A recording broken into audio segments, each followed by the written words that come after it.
introduce County Commission Chair Helen G. Hudson and Mayor of Sparta, Alan Haywood.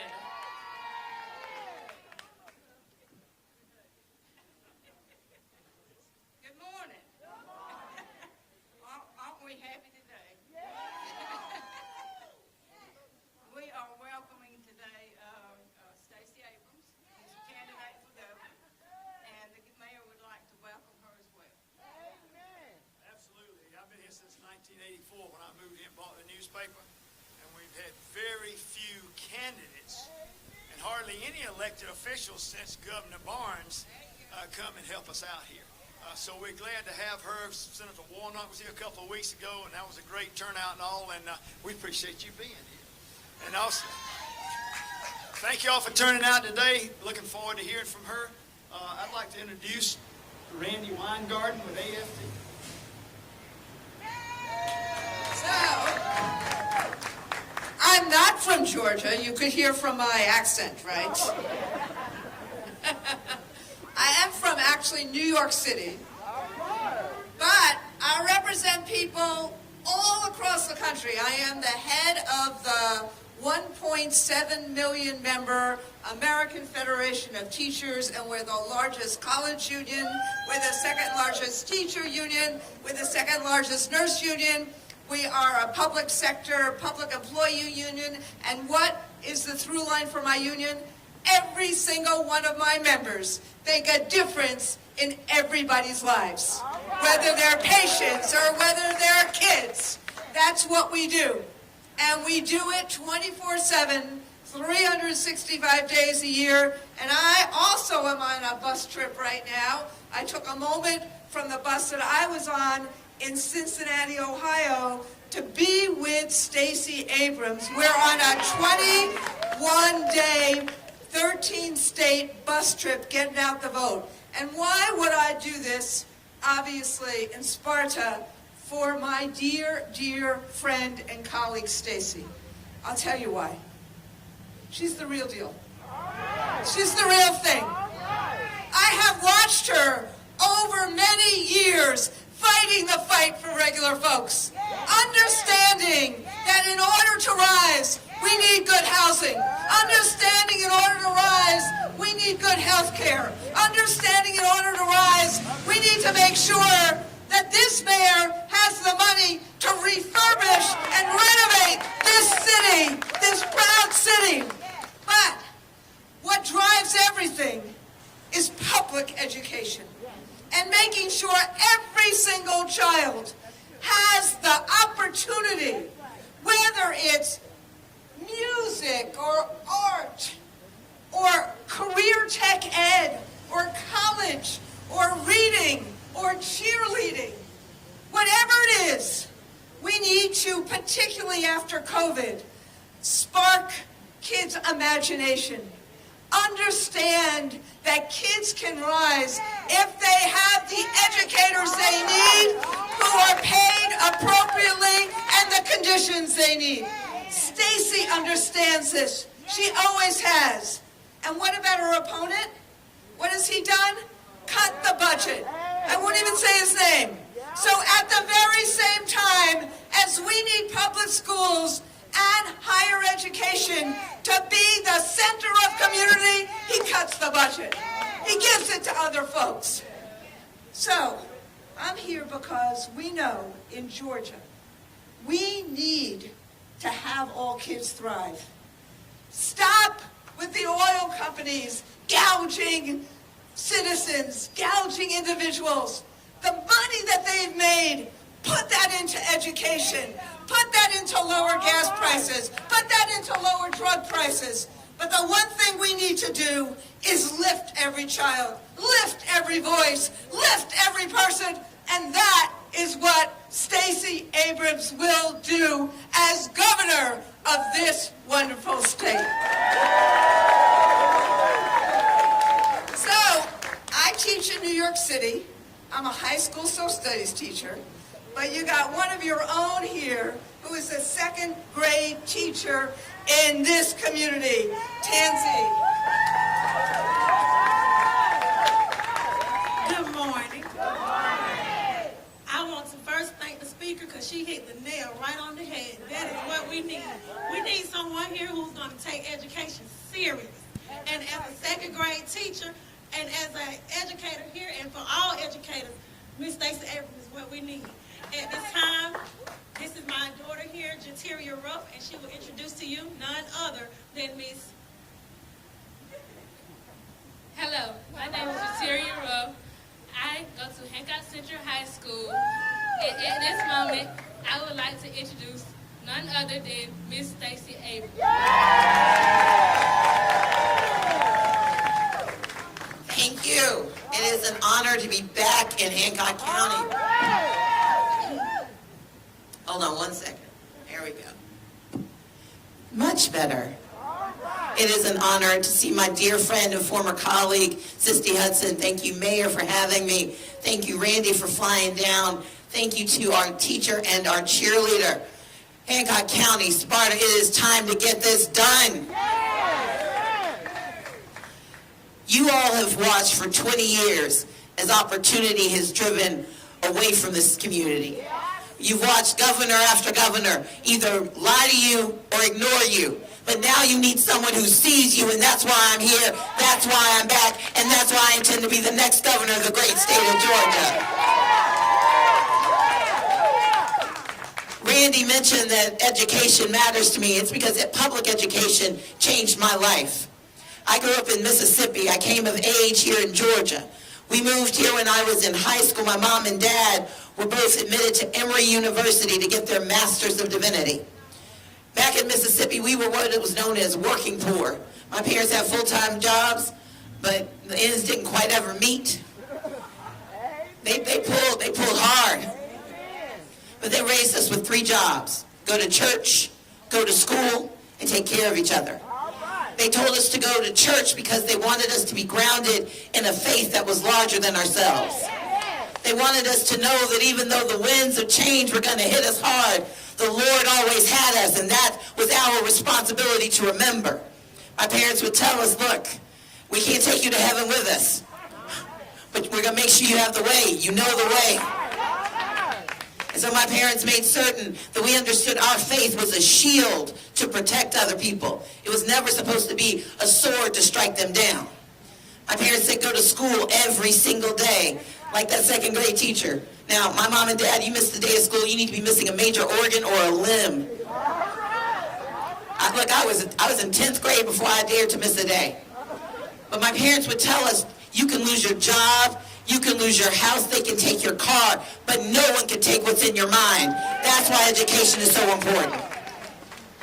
And my mom and dad said that we were supposed to take care of each other. Now, mind you, I'm one of 6 children. It was just a free babysitting. But what they wanted us to understand was that we lived in a community and we were responsible for one another, whether we had the resources or not.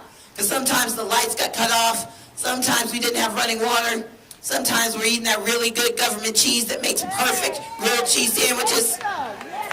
Y'all know what I'm talking about.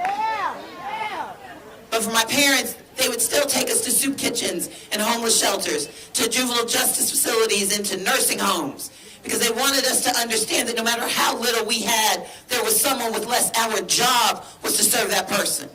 My dad would put it a little more simply. He said, having nothing is not an excuse for doing nothing. And I'm running for governor because I intend to do something for the people of Georgia.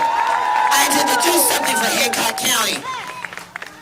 20 years ago, you lost your hospital, and you've been waiting to get it back. 20 years ago, you had an opportunity to grow, but you had governors who refused to pay attention. I'm running for governor because we've got a chance for a do-over. We've got a chance to do it right this time. I'm running for governor because I know that the current governor doesn't care and he won't help. This is a man who every single year has rejected $3.5 billion. Raise your hands if you pay federal taxes. Then you've already paid for health care in Hancock County. It's like a Brinks truck backs up to Georgia's border and he says, give it to somebody else. He sends it away year after year. Well, as governor of Georgia, I will expand Medicaid and bring health care back to Hancock County. But more than that, we deserve to have a governor who believes in affordable housing and knows that this isn't just an Atlanta issue. Affordable housing is a crisis across this state. And when he was asked what he would do to help local leaders like Stacey and the mayor do what they could, how he would help them have more local control, you know what he said? He said he didn't want to upset the investors. I'm not running for investors, I'm running for Georgia, and I will make sure you get the resources you need. He is sitting on $400 million in money to keep people from being evicted, and he won't spend the money. And so instead of money going to keep veterans under roofs instead of under bridges, instead of spending the money to help seniors hold on a little bit longer, instead of helping families grow, Brian Kemp is saying he's going to put the money in the pockets of his friends, not in the pocket of our people, and it is time for him to be evicted and time for him to go. I'm running for governor because we know that education will change our lives. Education is how we make a difference. Now, this is a governor who not only did he slash $1 billion from education, he gave teachers a $5,000 pay raise on layaway. He gave them a $125 gift card.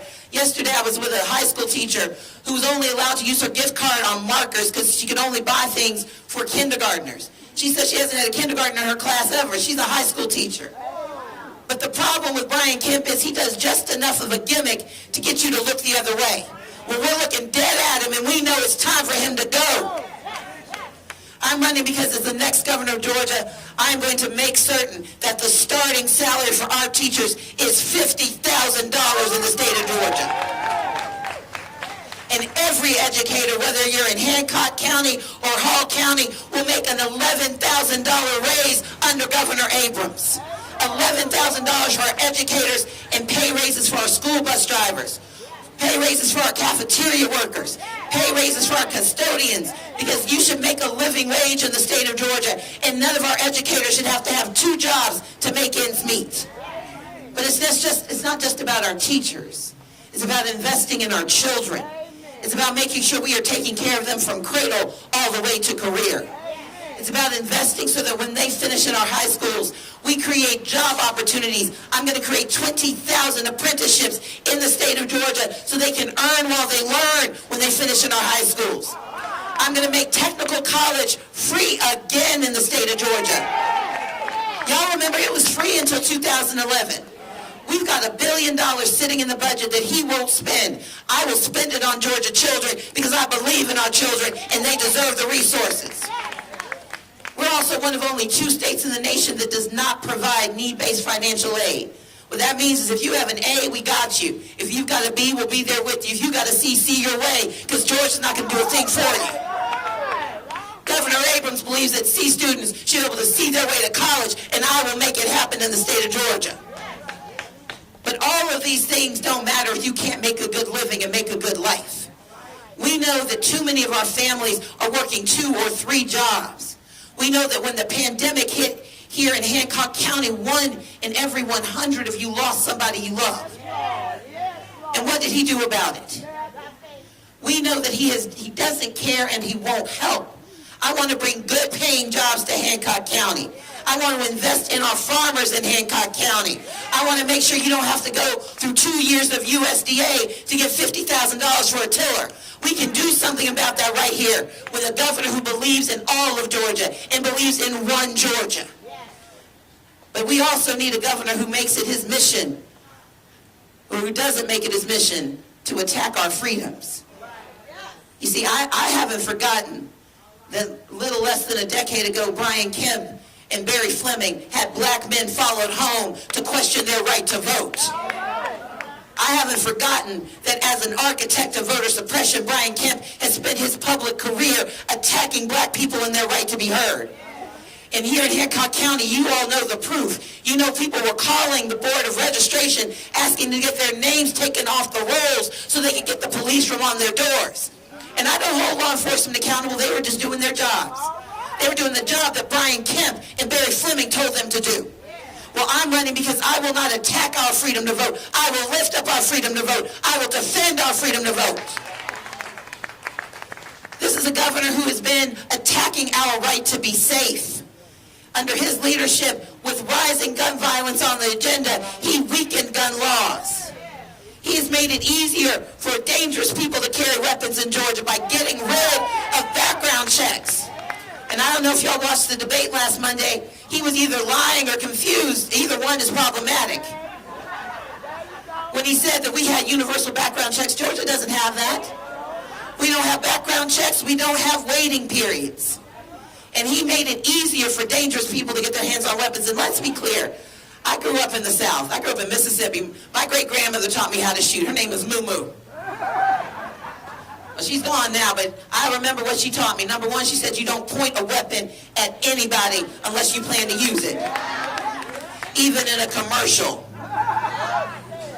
But she also said the person most responsible is the person holding that weapon. And this is, the only time in my life I like to quote Ronald Reagan. He said, trust but verify. That's why we need background checks. That's why we need common sense gun laws in the state of Georgia. Because the reality is we can protect the Second Amendment and protect second graders at the exact same time. Brian Kemp has attacked our right to vote. He has attacked our right to be safe. And he has attacked women's right to choose. 1 in every 5 women in the state of Georgia lacks health insurance. And he's going to force them to have a pregnancy. The hypocrisy of this man is astounding, because he plans to vote for Herschel Walker, but won't let a woman control her own body. I don't know if y'all know what the difference is between the women and Herschel Walker, but I'll let y'all figure that out. But what we know in the state of Georgia is that women are in danger from this governor. He doesn't believe in a woman's right to choose. He believes that you should be investigated for a miscarriage in the state of Georgia. Now, he says that he doesn't believe that, but he shouldn't have written it down, because it's in the law. But I'm here to tell you we can fix all that. And you know how? It took a man to break the promise. It's going to take a woman to put it right. But Hancock County, I can't get there without you. We are days away from victory. And we know it because y'all are showing up and you're showing out. But we need you to show even more. We need your votes to keep coming in. But we need you to bring your friends. I need you to call people you're mad at. Call people who are mad at you. I need you to call people you owe money. Call people who owe you money. I need you to call people you broke up with. Use this as a chance to call people you want to get together with. But we've got to add more votes every single day, because we are on a path to victory. Now, you're going to hear about these polls that are out there. The only poll that counts is the one that's down at the courthouse. The only poll that counts is where you cast your ballot. That's the poll that we care about. But I have a question for y'all. Do y'all want more in Hancock County? Say more. Do you want more money in your pocket? Say more. Do you want more opportunity in your community? Say more. Do you want more freedom in your lives? Say more. Do you want more for your children? Say more. Do you want more for your seniors? Say more. Do you want more for your veterans? Say more. Do you want more for your farmers? Say more. Do you want more for Georgia? Say more. Say more. Say more. So let's get it done. Thank you.